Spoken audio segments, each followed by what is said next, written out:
ಕಾರ್ಯಕ್ರಮದ ಭಾವಚಿತ್ರ ಪೂಜೆಯನ್ನು ಮಾಡ್ತಾರೆ. ಅವರಿಗೆ ಗೌರವದ ವಂದನೆಗಳೊಂದಿಗೆ ನಾವೆಲ್ಲರೂ ಸೇರಿ ಗೌರವದ ಚಪ್ಪಾಳೆಯೊಂದಿಗೆ ಗೌರವಿಸೋಣ.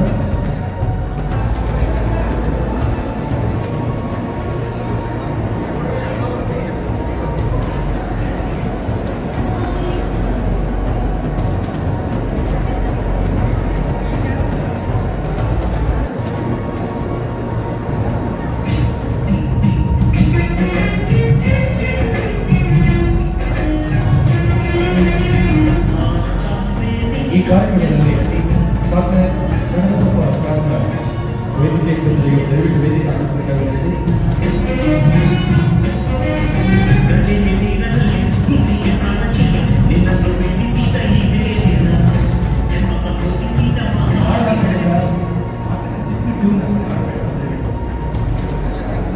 ಭಾವಚಿತ್ರ ಪೂಜೆಯನ್ನು ಸಲ್ಲಿಸಿರುವಂತಹ ಸನ್ಮಾನ್ಯ ಶ್ರೀಯುತರಿಗೆ ಮತ್ತು ಪ್ರಪಂಚ ಇದೀಗ ಜ್ಯೋತಿಯಿಂದ ಬೆಳಗಿಸ್ತಾ ಇದ್ದಾರೆ. ಪರಮ ಪೂಜ್ಯರು ಹಾಗೂ ಮತ್ತು ರಾಜಕೀಯ ಧುರೀಣರ ವೇದಿಕೆಗೆ ಸಾಕ್ಷಿಯಾಗಿ ಬಹುದೂರ ಬ್ಯಾಂಗ್ಳೂರಿನಿಂದ ಆಗಮಿಸಿರುವಂತಹ ಚಿತ್ರರು ಕೂಡ ವೇದಿಕೆಗೆ ಸಾಕ್ಷಿಯಾಗಿದ್ದಾರೆ.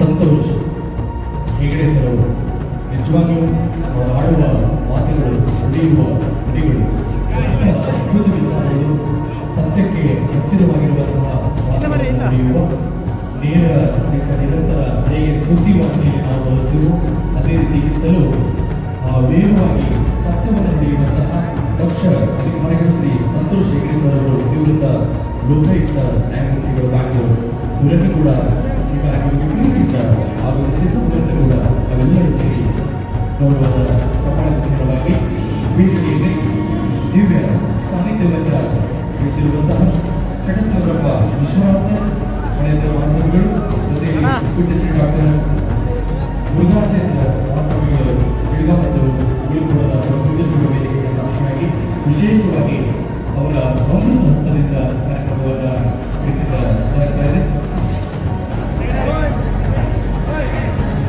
ರಾಮ ಶ್ರೀಗೌಡ ನಿರ್ದೇಶಕರು ಮತ್ತು ಪ್ರಧಾನ ಸಂಪಾದಕರು ಗ್ಯಾರಂಟಿ ನ್ಯೂಸ್ ಬ್ಯಾಂಗ್ಳೂರು ಇವರು ಕೂಡ ಪ್ರೀತಿಯಿಂದ ಜ್ಯೋತಿಯನ್ನು ಬೆಳೆಸಲಿಕ್ಕೆ ವೇದಿಕೆಗೆ ಸಾಕ್ಷಿಯಾಗಬೇಕು. ಮಲ್ಲಿಕಾರ್ಜುನ ಕವಳೆಯವರು ಅಧ್ಯಕ್ಷರು, ಜಮುನಮ್ಮ ಜ್ಯೋತಿ ಇವರು ಕೂಡ ವೇದಿಕೆಗೆ ಸಾಕ್ಷಿಯಾಗಬೇಕು. ನಿಗೇಂದ್ರ ಮೂಲ್ಯ ಸಂಸ್ಥೆಗಳ ಸಾಮಾಜಿಕ ಚಿಂತಕರು ಜ್ಯೋತಿಯನ್ನು ಬೆಳಗಿಸುವಂತಹ ನಮ್ಮೆಲ್ಲರಿಗೂ ಕೂಡ ಬಾಗಿಲುಗಳೇ ಮುಗಿದಬೇಕಾದ ಪ್ರೀತಿಯಿಂದ ಅನೇಕ ವಂದನೆಗಳು. ಜರ್ನಲಿಸ್ಟ್ ವಾಯ್ಸ್ ಎನ್ನುವ ಪತ್ರಿಕೆಯನ್ನ ಇವತ್ತು ಪರಮ ಪೂಜ್ಯ ಉಭಯ ಶ್ರೀಗಳ ಒಂದು ಅಮೃತ ಸಹಿತ ಬಿಡುಗಡೆ ನಡೀತಾ ಇದೆ. ನಿಮ್ಮೆಲ್ಲರ ಪ್ರೀತಿಯ ಚೊರವಾದ ಚಪ್ಪಾಳೆಯೊಂದಿಗೆ ಎಲ್ಲರೂ ಆ ಪತ್ರಿಕೆಗೆ ಶುಭವನ್ನ ಕೋರೋಣ. ಅನೇಕ ಬಗೆಯ ವಂದನೆಗಳು. ಧನ್ಯವಾದಗಳು.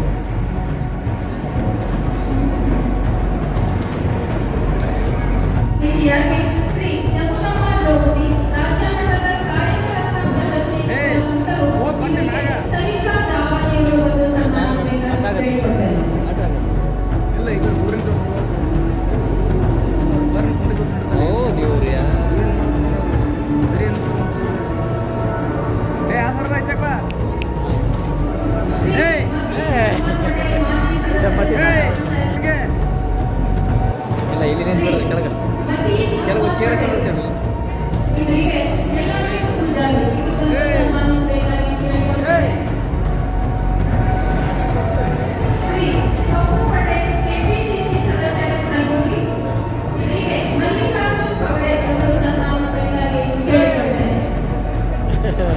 ನೀವು ಕಾಯಿ ತಪ್ಪು ಮಾಡಿದ್ರಲ್ಲಿ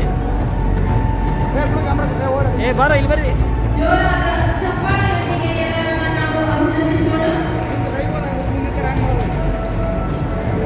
ಕರ್ನಾಟಕ ಕಾರ್ಯನಿರತ ಪತ್ರಕರ್ತರ ಸಂಘ ಬ್ಯಾಂಗ್ಳೂರು ಇವತ್ತು ನಿಜವಾಗಿಯೂ ಅವಸರಗಳಲ್ಲಿ ವಿಶೇಷವಾಗಿ ಅಮೋಘವಾಗಿ ಕಾರ್ಯಕ್ರಮವನ್ನು ನಡೀತಾ ಬಂದದ್ದು.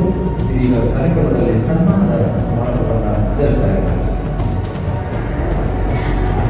ಶ್ರೀ ಲಕ್ಷ್ಮೀಕಾಂತ್ ಸಿಂಗ್ ಇವರಿಗೆ ಚಿದಾನಂದ ಸ್ವಾಮಿಯವರನ್ನು ಸನ್ಮಾನಿಸಬೇಕಾಗಿ ಕೇಳಿಕೊಂಡೆ.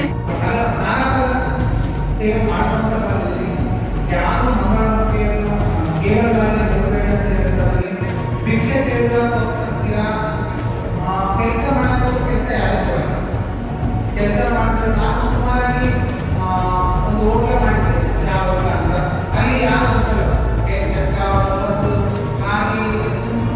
ಸುಮಾರು ಜನ ನಾವು ಉಂಟು ಮಾಡಿದ್ವಿ. ಪೊಲೀಸರಿಂದ ದಬ್ಬಾಳಿಕೆ, ಜನರಿಂದ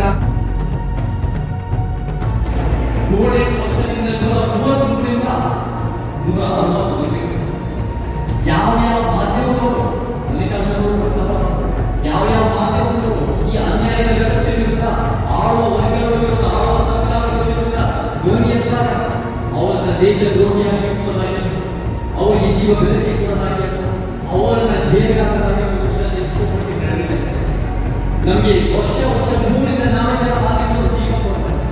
ಮತ್ತೆ ನಮಗೆ ಮಾಧ್ಯಮಗಳ ಕ್ಷೇತ್ರಗಳಲ್ಲಿ ಆಫೀಸ್ಗಳಲ್ಲಿ ನಮಗೆ ಅನೇಕ ರೀತಿ ನಮಗೆ ಮಹೇಶ್ ಚಂದ್ರಪುರ ಅಂತ ಅವರು ತೀರ್ಪುಗಳು ಇದೆ ವಾರಗಳಲ್ಲಿ ಅವರು ಜರ್ನಲಿಸಂ ಅನ್ನೋಕ್ಕಿಂತ ಜರ್ನಲಿಸಂ ಅಂತ. ಸೊ ನಮಗೆ ಅನೇಕ ರೀತಿಯ ಸಮಸ್ಯೆಗಳಿರುತ್ತೆ. ಮುಖ್ಯವಾಗಿ ಯಾರ ತೀರ್ಪುಗಳು ಹೇಳ್ತಾರ ಬಹಳ ಪ್ರಭಾವಿ ದುಡ್ಡಿರುವ ಶಕ್ತಿಗಳು ದೊಡ್ಡ ಮಟ್ಟಕ್ಕೆ ಮಾಧ್ಯಮನ ಅವರು ಅಂಬಾನಿ ಅಂತವರೇ 70 ಮಾಧ್ಯಮಗಳಿದೆ, 80 ಕೋಟಿ ಜನ ಆ ಮಾಧ್ಯಮಗಳು ಮಾಡ್ತಾರೆ. ಯಾವುದೇ ಇವತ್ತು ಫಲಾಪೇಕ್ಷೆಗಳನ್ನೇ ಇವತ್ತು ಸಮಾಜದಲ್ಲಿ ದುಡಿದಿರುವಂತ ನಮ್ಮ ಮಾಧ್ಯಮದ ವೈಶಿಷ್ಟ್ಯ ಇರುತ್ತೆ. ಒಂದ್ ಕಡೆ ಸರ್ಕಾರದ ಗದರ್ಧನ, ಮತ್ತೊಂದು ಕಡೆ ಪತ್ರಿಕೆಯ ಮಾಲೀಕರ ಒಂದು ಕಣ್ಣು ಮುಚ್ಚಾಲಯ. ಇವೆರಡರ ಮಧ್ಯೆ ರಾಜ್ಯದ 16,000 ಪತ್ರಕರ್ತರ ಸ್ಥಿತಿ ಚಿಂತಾಜನಕವಾಗಿದೆ. ಇವತ್ತು ಕಳೆದ 2 ವರ್ಷದಿಂದ ನಮ್ಮ ಕರ್ನಾಟಕ ಕಾರ್ಯನಿರತ ಪತ್ರಕರ್ತರ ಧ್ವನಿ ಸಂಘಟನೆ ಶುರುವಾದ ನಂತರ ಬೆಳಗಾವಿ